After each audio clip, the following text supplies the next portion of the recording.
जो मंच पर बैठे हैं, उन सब सम्मानित जन का मैं नाम नहीं ले रहा, क्योंकि मेरे लिए तो आप भी उतने सम्मानित हैं। मुझे थोड़ी देर में अपना नामांकन भरना है। मुहूर्त निकाली हुई है, जैसे आप भी निकालते हैं,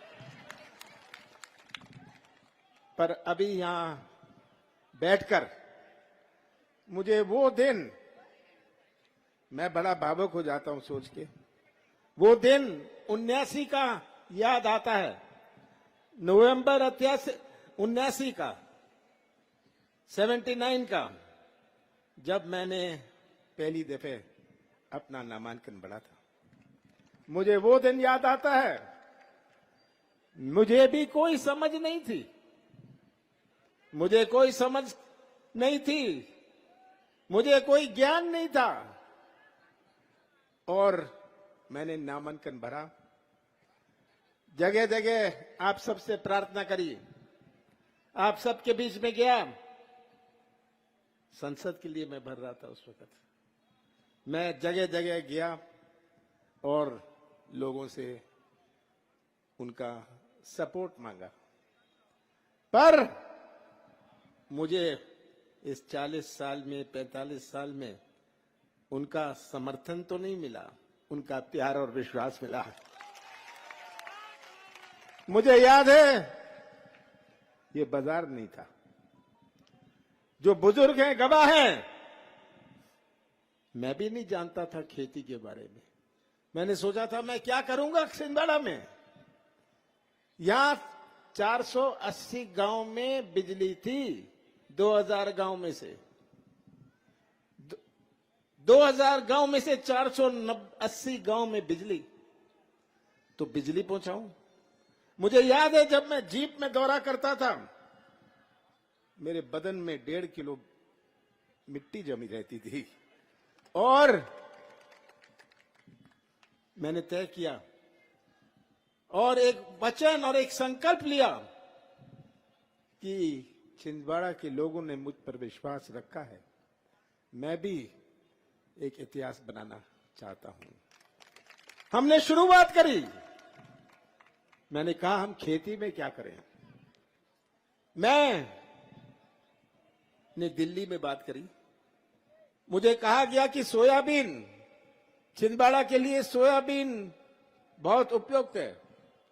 सोयाबीन के बारे में यहां कोई जानता नहीं था। याद है सोयाबीन के बारे में? ये मेरा मजाक उड़ाते थे, कमलनाथ क्या सोयाबीन के चक्कर में पड़ गए हैं।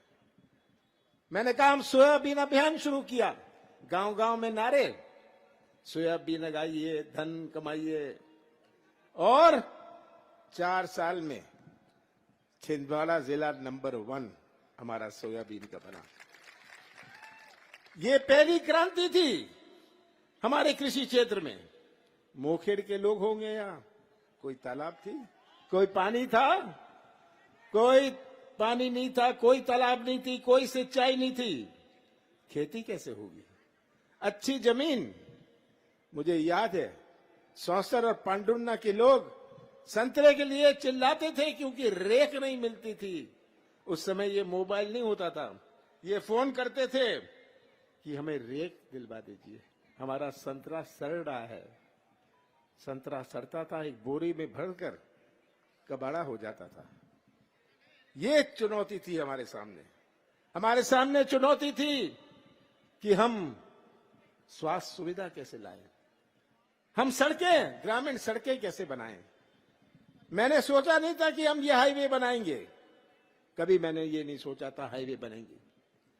पर गांव गांव में जब मैं दौरा करता था, मुझे याद है गाड़ी से उतर जाता था, डर लगता था पलट ना जाए, ऐसी सड़कें हुआ करती थी। आप सब गवाह हैं, बुजुर्ग गवाह हैं, बच्चों ने तो वो समय देखा नहीं, आपने देखा है ना। कितना बड़ा बाजार था हमारा छिंदवाड़ा का, कितना बड़ा बाजार था हमारा छिंदवाड़ा का। मुझे अचल कुंड याद है, 3 घंटे नीचे चलो, 3 घंटे पैदल जाओ, वहां के लोगों को दुनिया से कोई संबंध नहीं, केवल नमक के लिए बाहर आते थे। जंगली आम की गुठली को सुखा के अपना आटा बना लेते थे और महुआ के पेड़ की पत्तों से अपनी सब्जी और शराब बना लेते थे। ये भी एक छिंदवाड़ा था। सीमित कपड़े पहनते थे। कभी शर्म आती थी जब ये मैं जाता था और सीमित कपड़े देखता था। आज पतालकोट जाइएगा, वहां के बच्चे जीन्स और टी शर्ट में घूमते हैं। ये है हमारा बदला हुआ छिंदवाड़ा। ये सब गवाह आप हैं। मैं आपको क्या समझाऊं? मुझे याद है परासिया सोहन यहां बैठा है, ये खड़ा है। इन्होंने मालगाड़ी के अलावा कोई गाड़ी देखी नहीं थी। मालगाड़ी के अलावा कोई गाड़ी नहीं देखी थी। किसी ने सोचा था कि छिंदवाड़ा से यहां बड़ी रेल लाइन में दिल्ली तक रेल चलेगी? और ये सब आपके सामने है। मैंने जो प्रयास किया, कैसे हुआ ये? कोई जादू नहीं था मेरे पास। मेरे पास बल और शक्ति थी जो आपके प्यार और विश्वास ने मुझे दी थी। वो बल और शक्ति थी, और वो सबसे बड़ी शक्ति थी। सबसे बड़ी शक्ति आज आपका प्यार और आपका विश्वास है, और यही मेरे जीवन की सबसे बड़ी संपत्ति है, आपका प्यार और आपका विश्वास। आज ये चुनाव छिंदवाड़ा में नहीं, पूरे मध्य प्रदेश में केवल एक उम्मीदवार का नहीं है, केवल एक पार्टी का नहीं है। ये चुनाव मध्य प्रदेश का भविष्य का है। शिवराज सिंह जी ने, मैं पूछता हूं, 18 साल में आपने कहां ढकेला? भ्रष्टाचार में छिंदवाड़ा में तो डरते हैं। आप छिंदवाड़ा की तुलना मत करिए किसी और जिले से, यहां तो डरते हैं। दूसरे जिले में जाइए, कैसे खाद और बीज के लिए भटकना पड़ता है। और मध्य प्रदेश का तो हर व्यक्ति या तो भ्रष्टाचार का शिकार है या भ्रष्टाचार का गवाह है। सही बात है। ये शिवराज सिंह जी ने हमें दिया है। मैं तो शिवराज सिंह जी से पूछता हूं, शिवराज सिंह जी आपने दिया क्या? महंगाई दी, भ्रष्टाचार दिया, चौपट प्रदेश दिया, पर एक और चीज शिवराज सिंह जी ने दी, घर घर में शराब दी। ये शिवराज सिंह जी ने दी। तो आज ये सच्चाई आपके सामने है। अभी आपने निशा बांगड़े जी से सुनी।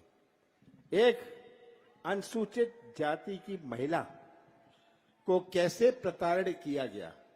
क्यों? इनका क्या दोष था कि इन्होंने गृह प्रवेश में एक कार्यक्रम रखा। आप भी रखते हैं, मैं भी रखता हूं, सब रखते हैं। तो कौन सी परेशानी थी आपको निशा बांगड़े जी की? ये मुझे मिली थी। मैंने कहा था हम आपकी लड़ाई लड़ेंगे, और इन्होंने आवाज उठाई अन्याय के खिलाफ। ये अन्याय के, महिला के अन्याय और महिलाओं के अत्याचार की ये प्रतीक है। ये आज शिवराज सिंह जी की देन है। जगह जगह महिलाओं का अत्याचार, एक उदाहरण तो आपके सामने यहां है। मध्य प्रदेश में सबसे ज्यादा आदिवासियों पर अत्याचार, मैं नहीं कह रहा, केंद्र सरकार के आंकड़े कहते हैं। हमारे अनुसूचित जाति जनजाति पर सबसे ज्यादा अत्याचार, ये आज स्थिति है। तो आप